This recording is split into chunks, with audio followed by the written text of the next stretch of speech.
Welcome to the latest episode of Quest for Twice.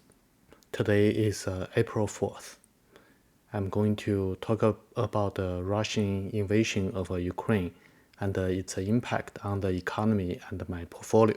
So it has been about 6 weeks since Russian invasion on February 24th. I believe it will have long-lasting impacts on the world economy, including food price inflation, energy security, and price inflation considerations, as well as impact on deglobalization.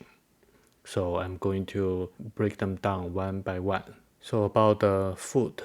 Russia and Ukraine are major wheat and corn exporters. And also, Belarus potash exports are targeted by sanctions. Potash is a very important fertilizer. Another impact of the invasion is the high energy price, especially natural gas price, which is an important ingredient to make nitrogen fertilizer. Because of these factors, the food price in 2022 has risen dramatically.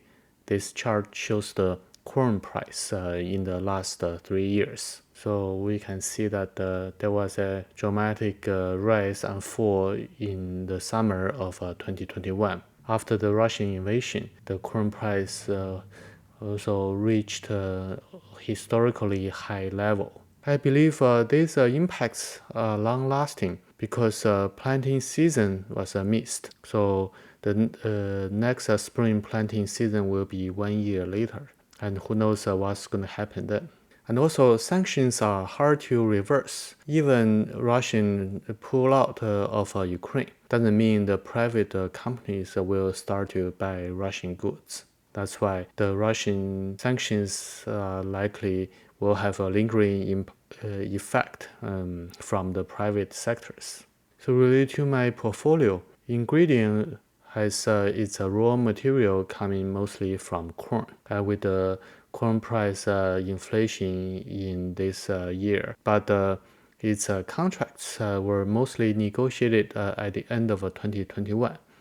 So the contract price was locked in based on lower price at the end of 2021. Therefore, I believe its gross margin will take a hit.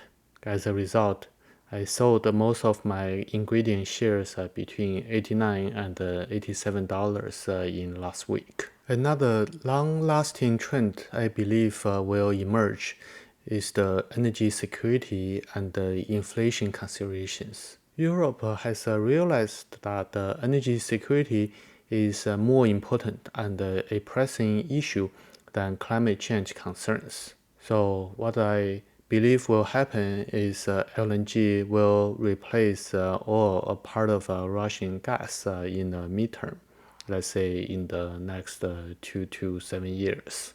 And also, because of the high energy price in oil and gas, there will be a greater emphasis on energy efficiencies. For example, there will be greater incentives to install heat pumps to replace natural gas furnace to generate heat for dwelling units. And transition to renewable energy will likely accelerate because of a high oil and gas price.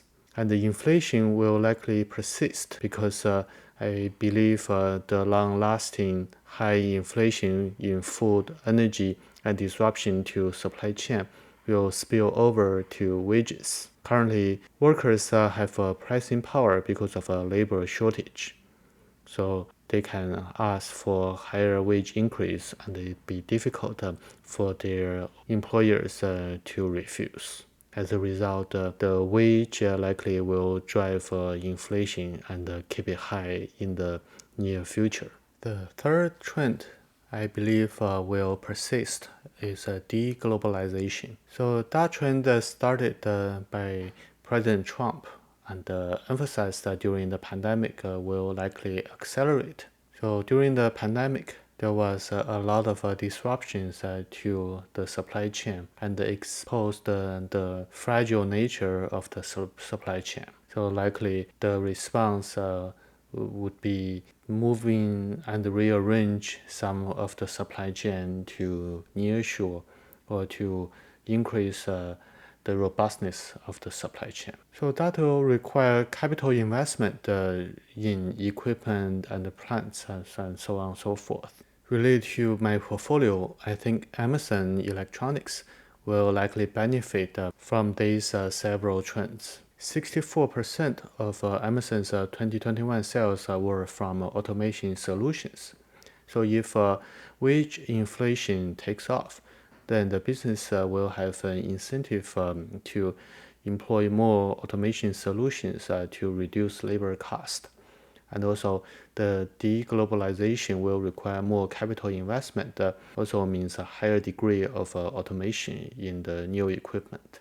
25% of Amazon's 2020 sales were from oil and gas, including LNG projects. As I mentioned, in the midterm, I believe there is an attitude change towards fossil fuel, and LNG will be relied upon, especially in Europe, to reduce the reliance on Russian gas, as well as have a beneficial greenhouse emission reductions compared to oil and coal. And also, Emerson is a major heat pump supplier, which plays into the energy efficiency trend. Besides, 10% of Emerson's 2020 sales were from power segment, which will continue to benefit from the energy transition from fossil fuel to renewable, since that will require greater electrification of the economy. A risk I see is currently the U.S. Interest rate is marching upwards. So if that cools the U.S. housing market, then some of its segments will be negatively impacted, including the professional tools and the residential segments, because there will likely be fewer air conditioning units installed.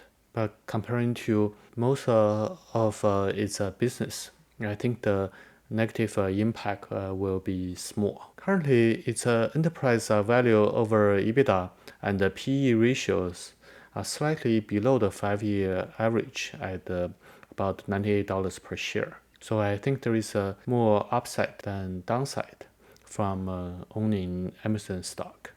I plan to buy more during pullbacks. This concludes this episode of Quest for Twice. Until next time, happy investing.